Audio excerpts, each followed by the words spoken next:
This week on the Creative Genius podcast, Gail Doby sits down with fine art photographer George Diebold, who is in the unique position of supplying photography for the interior design industry. George shares his unique path from shooting advertising photos on the East Coast to studying alongside college kids to get an interior design degree later in life, to renovating his home in Hawaii to include a photography studio. He explains why designers shouldn't be afraid to specify photography in addition to traditional paintings, the archival power of dye sublimation, printing on metal, and the terrifying night drives behind his silky Hawaiian wave portraits. Keep listening to hear George's raw perspective on why AI threatens the core of true photography and how understanding space makes for a better artist. If you want to browse George's work for yourself, you can go to georgediebold.com, which will also be linked in the show notes and video description. Well, welcome to the Creative Genius podcast, George. Thank you very much, Gail. Well, it'll be fun to have this conversation. I've followed you for a very, very long time. I think I started looking at your photography, I bet it's been 6 or 7 years ago. And Wow. yeah, and I was thinking about it, and every time I would get one of your emails, don't know how I got on your email list, but I would look at your work and I would browse through all those things thinking, I really want one of your pieces. And then when we finally bought this new house, you can see the picture behind me. That was the one that I bought from you earlier this year. And I just bought a second one from you this year. And I am really happy to have those pieces because they're really interesting and, of course, beautifully shot. So that's how I got to know you. Thank you. Yeah. You were on my constant contact. I do a weekly email image mailing, primarily to designers and collectors, and I guess that's initially how you found me. Yeah. Right. And so it does work to do email marketing because it did take a long time. I just didn't have a spot to put things in my other house, but when we built this house, it's larger, so I had the space to do it. So I finally have my own office, which is great. Perfect. Yeah. Well, thank you. So absolutely, and I'm enjoying these a lot. I look at them every day and just admire them. So, and I get to see them in my background all the time. Yeah. So let's talk about your background because you actually are a photographer and you have an interior design degree, and it was kind of later in life that you did that. So talk to me about what came first and what brought you to interior design. I opened my studio, my photography studio, in 1978. A bit after college. I graduated in 75. I got my design degree when I was 50. And how that happened was we would spend a big block of the summer, my wife and my son and I, vacationing and me shooting in Hawaii. And I found after a while that it really didn't matter that I was back in my studio, that I was still able to run my business from Hawaii. So we decided that we would buy a home out there, and we decided on the island of Kauai, bought a home, and I made plans to bring it down to the studs and renovate it and then turn the garage into a studio so I could go back and forth between Hawaii and the East Coast. So I did some rough sketches and I made some detailed notes. I got turned on to an architect. And when she saw them, she said, "Oh, you should consider studying design." That's really as far as it went. When I returned back to the East Coast, I just said, all right, I'll do that. So I enrolled in Keene University's design program. So for about 2 years, I was running my studio. Then I would jump in the car almost every day, drive to Union, New Jersey, where the campus was, have 2 or 3 classes. Every night I was doing homework, and then plus coordinating the rebuilding of the house in Hawaii. So it was a bit of a crazy time, but I had a lot of fun, and I was definitely the oldest person in the class, that's for sure. I was just surrounded by all these kids, which they thought it was kind of funny. So yeah, it was a good time. Did you ever do interior design for clients? The only thing I ever did interior design for was it helping me specifying stuff with people like yourself and Mm. doing homes that I owned. After it seemed like after I finished my design degree, then my photography business got extremely busy again. And I was doing a lot of shooting in Hawaii. I picked up a lot of clients in Hawaii. So the short answer is no.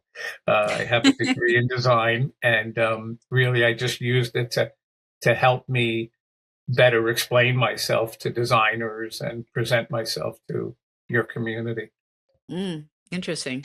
Well, and I would have to say that in all the work I've done, yes, I've selected artwork or I've selected photography for clients, but it's never been one of the dominant things I've selected for clients. So I don't know that we as a trade are hesitant about specifying photography, but maybe we're just not thinking about that as one of the things that we're planning our designs around. So why do you think designers don't think about photography very much? I think that there are a couple of reasons. I think designers are hesitant to, for one thing, because they're hung up on the premise that a painting, there's only one painting, and a photograph can be reproduced multiple times, which there's really no denying that. But oddly, I can really not even remember a time, even though my editions are extremely small. Designers never ask me how many of these are you making, so it doesn't really seem to be um, a big problem for them. Mhm. I think also, a painter gets a canvas and it's like he's creating this thing on the and it's just like it's an original thought, and it's just like his putting his soul on the canvas. But I think you have to realize, for a photographer, especially somebody working professionally like I do, it's so involved, not only from a monetary standpoint, the investment. I mean, just even like the picture behind you. I mean, obviously, I had to get to Hawaii. I spent 6 weeks in Hawaii, which you can imagine what that cost, making the prints. All of that goes into it. So it sort of balances out, I think. But I think really the core thing is that designers just think that there can be like so many copies of the photograph.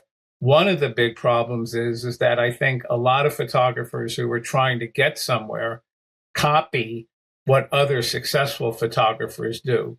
So the result of that is that designers tend to look at photography and say, "Oh, another picture of the Grand Canyon. Oh, another picture of this Japanese maple tree in the garden in this exact same." It's almost like the photographers go and they put the tripod in the exact same spot that somebody successful did. So, not trying to toot my own horn, but I find when people, a lot of times, the first comment people make about my work is they say, "Oh, it's different. I've never seen that." And I think that's also partially because I do location work as well as studio work, Mhm. and and I think that helps me a lot because I have a very wide ranging portfolio. Mhm.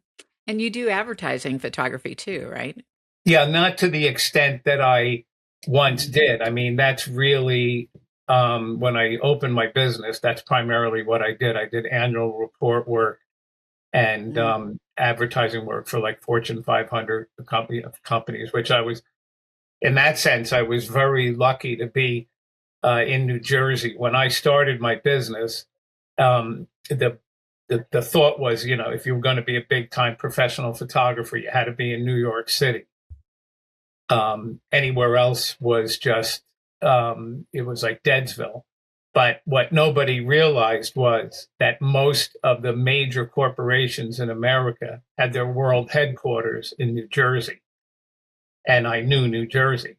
So I was able to get in my car almost every day and drive to a meeting with AT&T or Sony or any of the pharmaceutical companies. So I was known in New Jersey simply because everybody would see me there. So that's really how I built my reputation in the advertising business.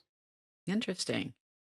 Well, let's talk a little bit about specifying photography instead of other forms of artwork. What's different about that? And what are some of the things that you would recommend to designers to think about when they're considering photography? I guess the biggest difference in specifying photography is that there's a lot of trust. Even though you followed me for like 6 or 7 years, you ordered a print without seeing it, which is very different than seeing a finished canvas and saying like, yeah, I want to, if you go to an art show and you see the canvas and say, yeah, I want to buy that, I'll take it. So there's a certain amount of trust that has to take place with the client, and they have to research, the photographer's reputation, that's not too hard to do. What I try to do to minimize this gray area is it wasn't really your situation because you seem to know exactly what you wanted, but sometimes I'll make smaller scale prints and send them to a client so they can see, they can physically hold in their hand a print and see, what it's going to be like, except that it's going to be bigger. I can also send samples of the medium, whether it's going to be metal or a fiber print or stuff. I can send that to them. I can send them samples of frames if they do, in fact, put a frame around the piece. So I think the more you just try to give the designer information, I think it increases the comfort level, and they see that, obviously you've done this before, so there wouldn't be much benefit in me trying to get over on you. I mean, my plan is just to sell pictures. So I'm not trying to ruin my reputation by trying to scam people. So, yeah, well, you were very helpful. I know that when we were talking about it, I knew the scale I wanted for the piece, yes. for both pieces. And so you were able to guide me and say, yes, I can do that scale. I can do that proportion. And then we talked about what the format was in terms of doing it on the metal. And maybe just talk about that, because I'd never heard of printing on metal. And you had mentioned that it was a lot, probably more stable. Yes. So talk about the difference between the backgrounds that you can print on. Printing on metal, which is also called dye sublimation, without getting overly technical about it, which, I can't get that overly technical because I'm not, it's very complicated, but it's basically infusing the metal with the dyes. So the dyes, I think through extreme heat, are actually like saturated into the metal and become part of the metal. What this does is it results in, it's extremely archival and it's very durable. For many years, I was a big fan of laminating the images I delivered under plexiglass, it looks very cool. And as long as it's lit well, you don't get reflections in it and stuff, but it's fragile. In fact, if the delivery was anywhere like in the tri-state area, I would almost always insist on me hanging it because I was always if you bump the corner putting it up, you could fracture the plexi. Also, the plexiglass has to be, we recommend cleaning it with rubber cement thinner and like 100% cotton rag. So you have to be, because, you get that swirl effect on plastic if you cleaned it with a paper towel or something. The dye sublimation, the metal, I mean, you could literally like take a I mean, you should be a little bit more careful than a paper towel, but you could take a paper towel with like Windex and just clean it. So in that sense, it's very, very durable. As far as the range of colors that it's available, it's extremely wide. And for clients that also want a traditional presentation, I can also deliver prints on all kinds of different materials, canvases and fine art papers and stuff like that, where if they're looking to have something matted and framed under glass. But even when you go to museums now and you see photography exhibits, there's a wide range of ways they're presented, and metal is one of them now.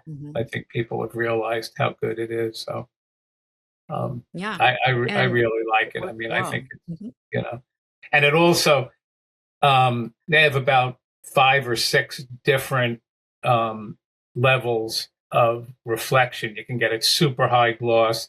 I think the print behind you is one step down from that. I think that's what we decided on. And then you can go all the way to like, very luster, like matte, which I don't want to do because it's a little bit flatter, but it's a really great medium. And I don't know who came up with it, but they're very cool. Smart to do that. Yeah. Yeah, so I really love the piece, and why don't you talk about that? How long did it take you to set up for that and take this photograph? I went to the Big Island.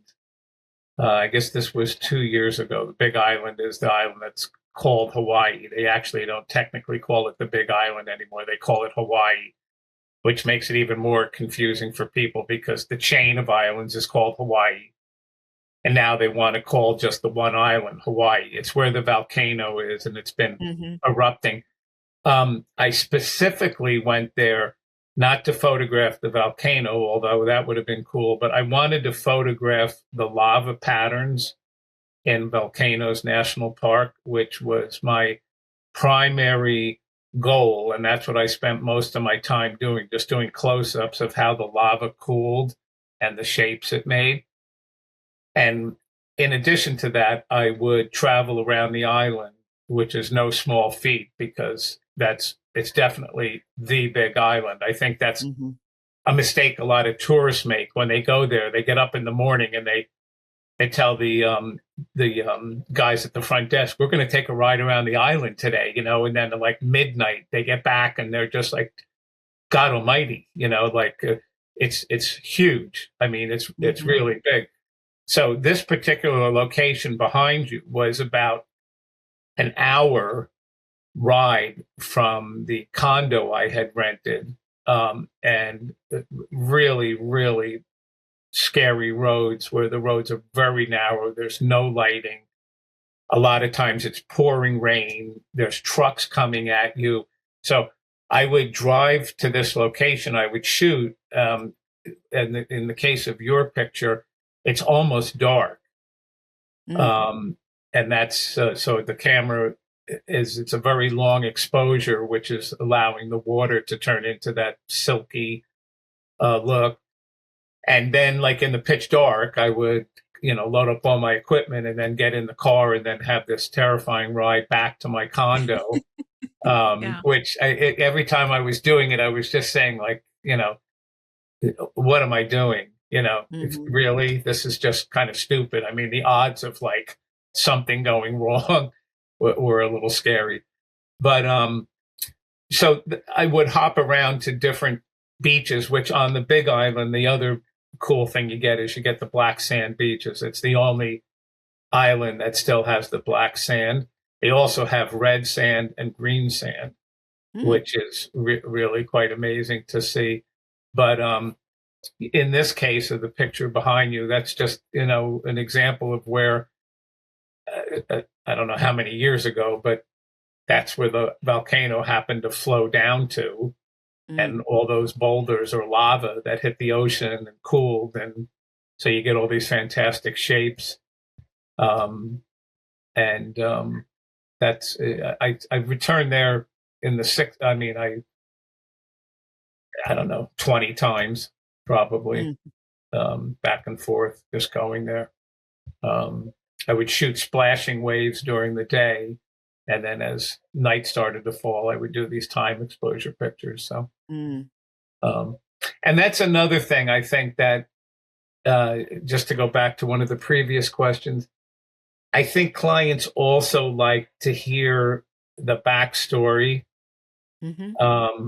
like what I'm telling you now. That gives them like a feeling of, when they look at it, they can imagine, the situation when it was done. That's a little bit different than, a painting. So I think that's important for clients. If an interior designer is trying to sell a client on a photographer's work, I think it probably helps if they, make it sound like, oh yeah, you got to get to know this guy, and you got to hear some of the stories he tells about some of the things he did and stuff. So, Well, I don't have a way to show you the other photo that I purchased from you, but the floating plumeria, which I really kept coming back to and kept thinking, I think I have to have that. And I did ultimately get that, but talk about how you did that. that's another. Yeah, I have a story for everything. So Oh, cool. that's another. um, the last thing in the world anybody needs to see is another flower picture. I mean, because that's just what, I mean, it doesn't matter if today is the first day you got a camera or you've been doing it for 50 years. There's just so many flower pictures that it's unbearable. But I was standing in back of our house one day during this incredible rainstorm, and when after it would rain for a couple hours, it was almost like a river would form down the walkway behind our house, and so all this crap was floating, pieces of fence and palm fronds and flowers and all this stuff. And I saw how the flowers were floating down the water. And I said, you know what, that would be different if there would be some way I could capture that. And I decided that the best way to do it and make the flower look the way I wanted it to look was I bought a big aquarium, big tank, and dropped the flowers in the aquarium and shot through the glass so I would get the edge of the water. So that's where you see that's the plumeria is floating on the surface, but you also see what's going on under the surface. So I was very happy with the way that turned out. I think it really shows the flower in a unique way. So that's that story. Yeah. Well, I'm enjoying both of those pieces, and I look at them every Great. day and just smile Great. every day as I walk through the room. So that's always good. Time to go to Hawaii. Yeah, I don't have to. You've done it for me. All right. Well, what's a story that a designer can tell about exclusivity, scarcity? How would you describe to the client, or how would she or he describe to the client what it's about in terms of investing in photography? I would have to be brutally honest, and it's probably true about any kind of artwork. The concept of investing in artwork is, I don't know if that's something that anybody should really use as criteria when they're getting something, because the chances of you buying a piece and then thinking that, like, in a year I'm going to sell it for more money, it's probably unlikely that you're going to be able to sell it for what you paid for it. For me, I try to keep the editions very small, 8 to 12 pieces. I find it kind of amazing that there's a lot of photographers now who reproduce images in the hundreds of copies, and they call them limited edition. It's almost like it's a poster. So again, I think that with any artwork, and photography, it's got to be something that you just fall in love with and you really want it. I mean, I don't know if you should, but if you buy a car, if you buy a fancy car, you're buying a car because you like the car, not because you're thinking, I'll drive it for 5 years and then I'll make money on it. That's probably not going to happen. Mm-hmm. So I think I think if a designer is honest with a client and tell them, that that's really the criteria that they should use, that they should just really pick things that they like instead of thinking of them Mm-hmm. as an investment. If it goes up in value, that's great. But I don't know if you can do that with art. It's pretty tough. Yeah. Well, here's a question for you that you and I chatted about this when we were prepping for this and talking about AI. And that is such a huge, huge conversation these days. And it's impacting people's trust in the images that they're purchasing because who knows if it's been altered by AI. So talk to me about your thoughts about AI. I think that, for most people, AI is the Terminator, and, they think it won't be long before, we're all dead and robots are ruling the world. All AI is just super powerful computing, which allows just many different sources to come together to solve a problem. So I think AI has the potential to destroy the very nature of what the photographic process is.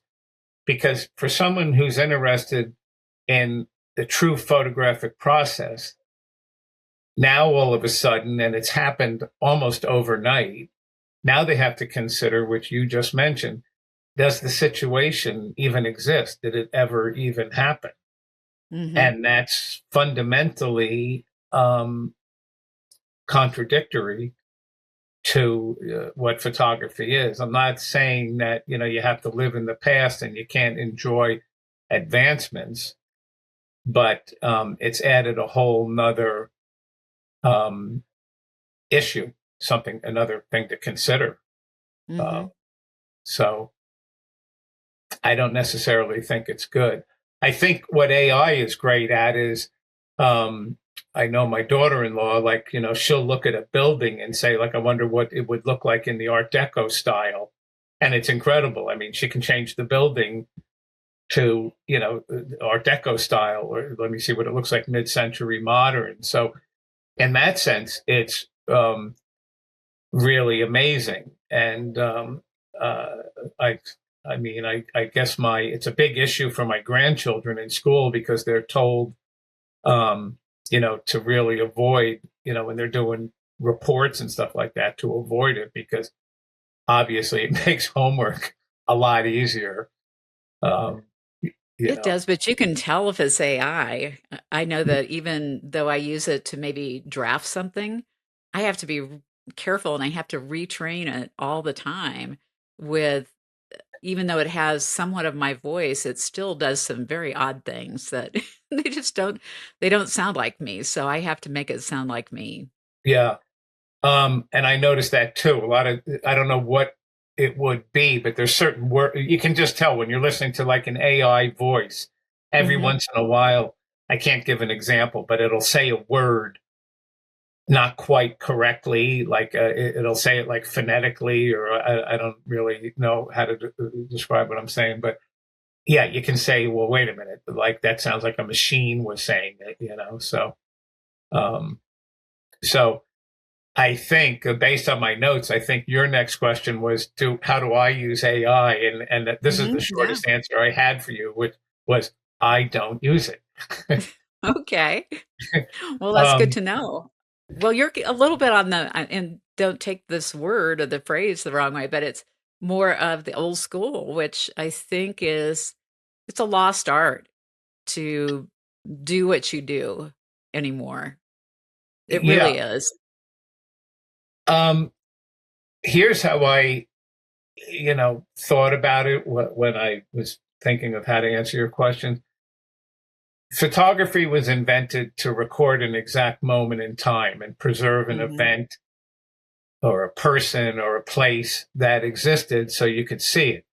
The whole point of taking a picture of your kid when they're born was 20 years from now, you can look at the picture and say, that's what Mary looked like when she was 3 months old. If you didn't like the way Mary looked exactly and you altered it to make her look like the most beautiful baby, well, then what's really the point? It's no longer recording that event. So, Mm-hmm. for a lot of people, AI is the younger generation considers it, well, it's just another tool in the arsenal of options like Photoshop or something to create or manipulate an image. But it's much more than that because, like you said, I'm from a generation where, you shot film, you went in a dark room, and then all of a sudden in this tray, you see this thing appear, and it was incredible. I mean, it's just like, oh my God, every time, you would be in the dark room, it's just like, it's pretty amazing. Look, there's the picture. And then when computing came along, I mean, it was very exciting, but a little too simple. And I got into digital photography and Photoshop very, very early on. I think I was probably one of the first people who bought a digital back in New Jersey. So I was into it way before a lot of my competition were into it. I mean, within a year, I used to spend, I don't even remember how much, but maybe $10,000 or $20,000 a month on film and processing. Mm. And within a year, maybe year and a half, the lab that I would go to was going out of business because people just weren't doing it that way anymore. I mean, it was just, instead of me shooting a picture and then sending my assistant to the lab and then having him hang around the lab or go get lunch or something, then drive the film back to me, look at the picture, say, okay, we got to make this correction, send the assistant back to the lab, hang out, kill some more time, get the film, bring it back. Now you push the shutter and you looked at the screen and you said, there's the picture. So it made it so easy. And I don't know if that's necessarily good. Sometimes things can be too easy. And it takes that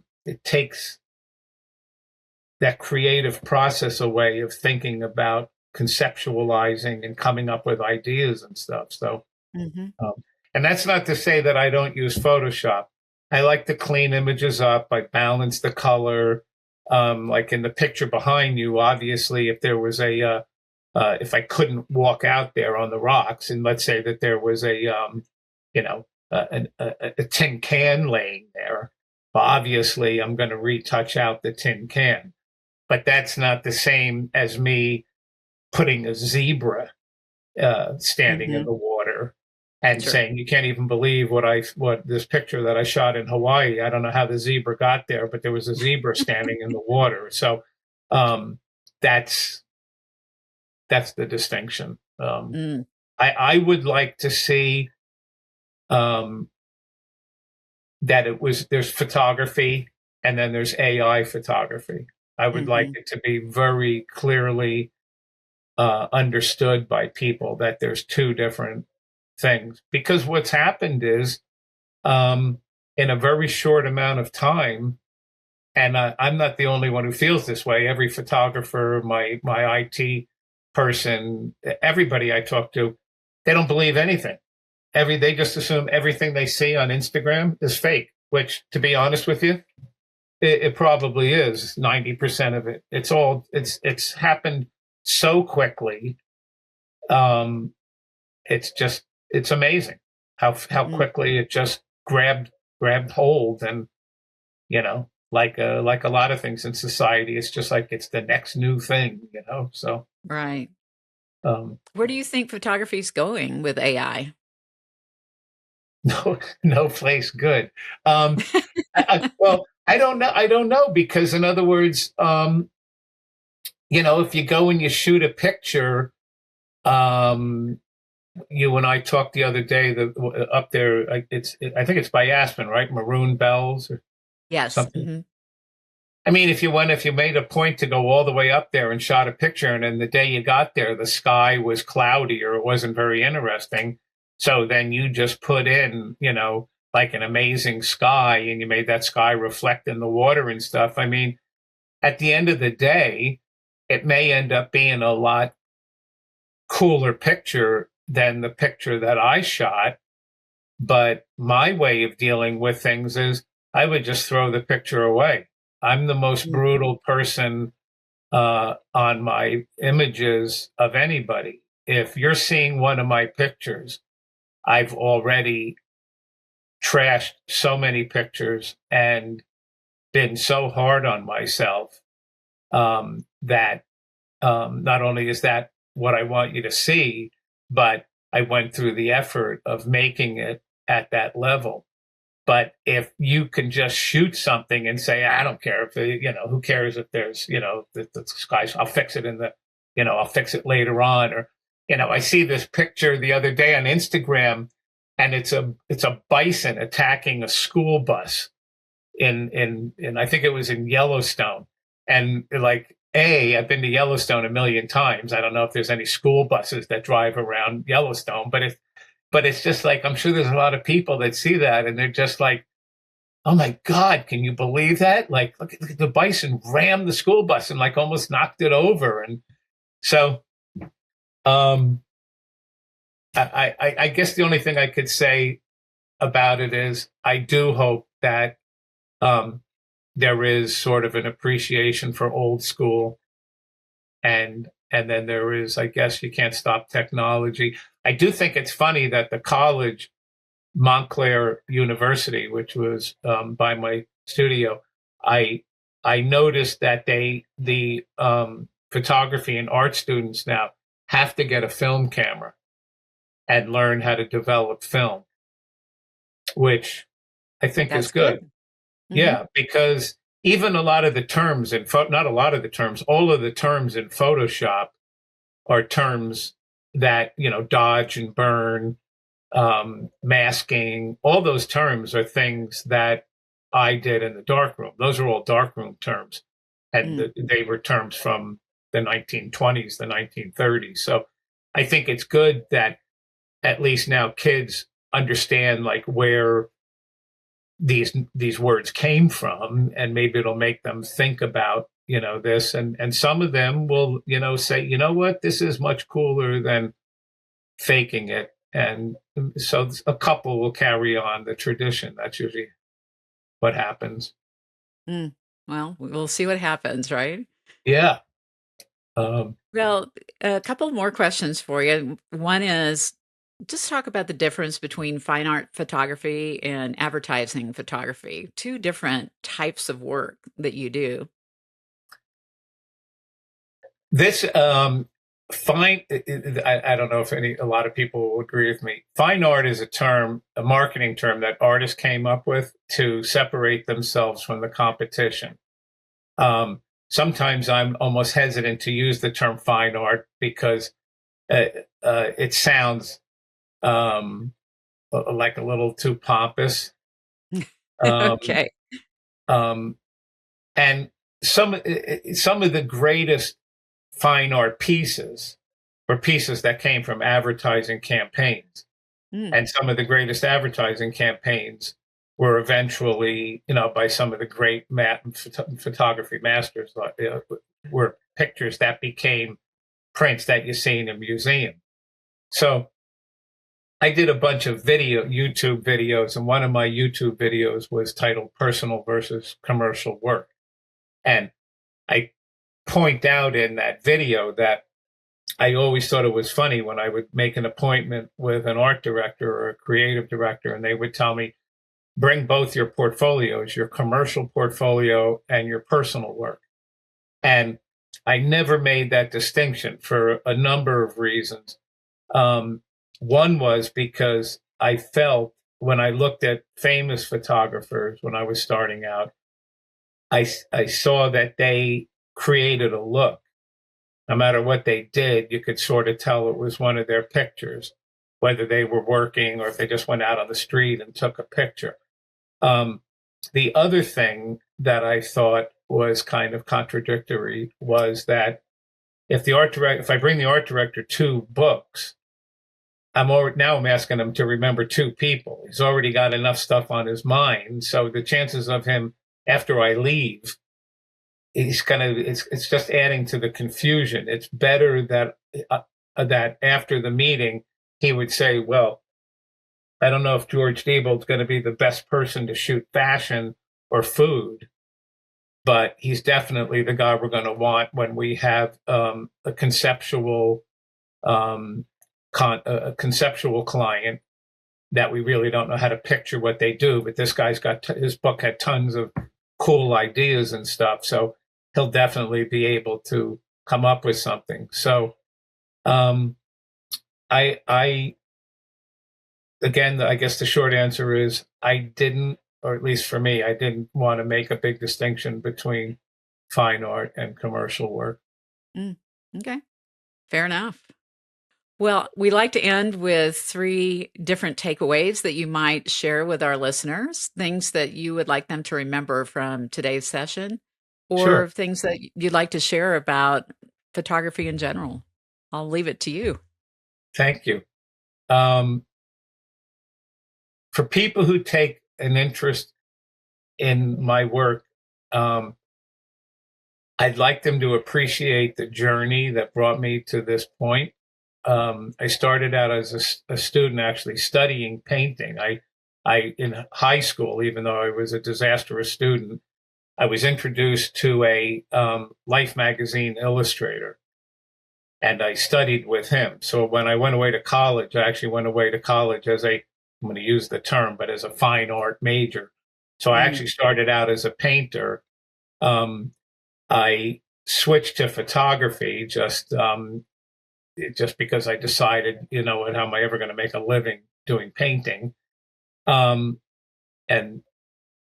then I transitioned from that into owning a commercial studio for over 4 decades, and then earning a degree in interior design. So that's important to me that, people see that I've always tried to keep moving forward and not just reinventing myself, but doing different stuff, all with a creative mindset.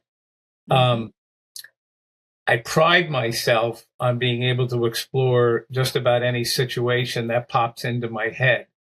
I love working on location, but it's been a big advantage to me that I had all this studio training, because that's allowed me to do a lot of very interesting still life work, and also use that knowledge, just about lighting and composition and all that, everything that photography entails.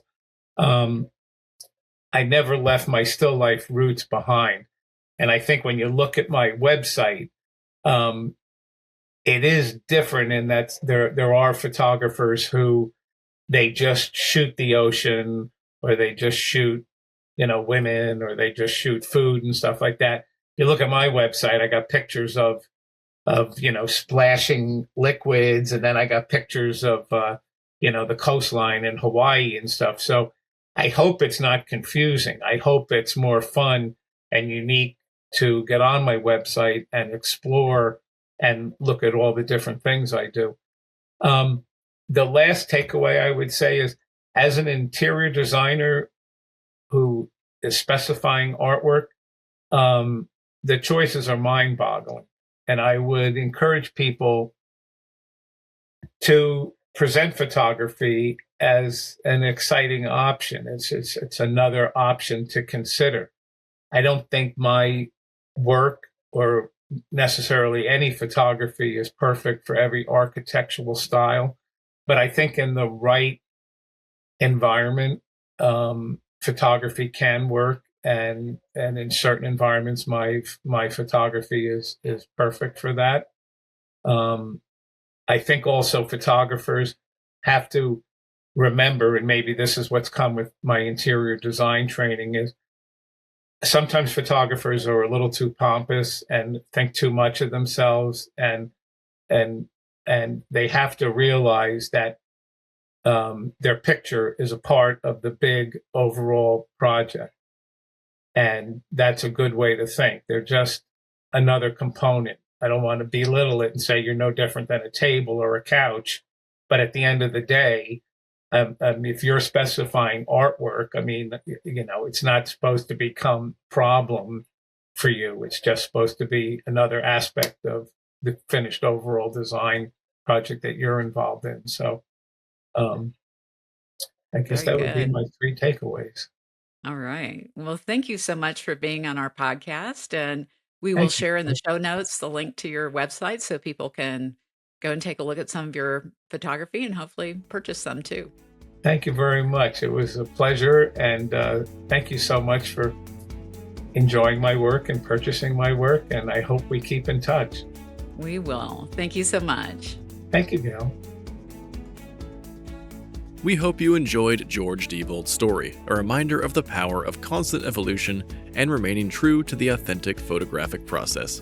His perspective as both an interior design graduate and a lifelong photographer offers a fresh framework for how designers can incorporate fine art photography into their projects without friction.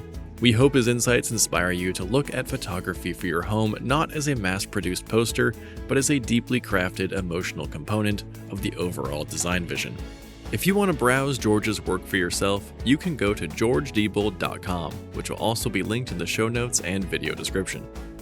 We'll be taking a mid-season break after this episode, but join us later for more inspiring episodes of the Creative Genius podcast, or go back into the archives and listen to our previous 14 seasons.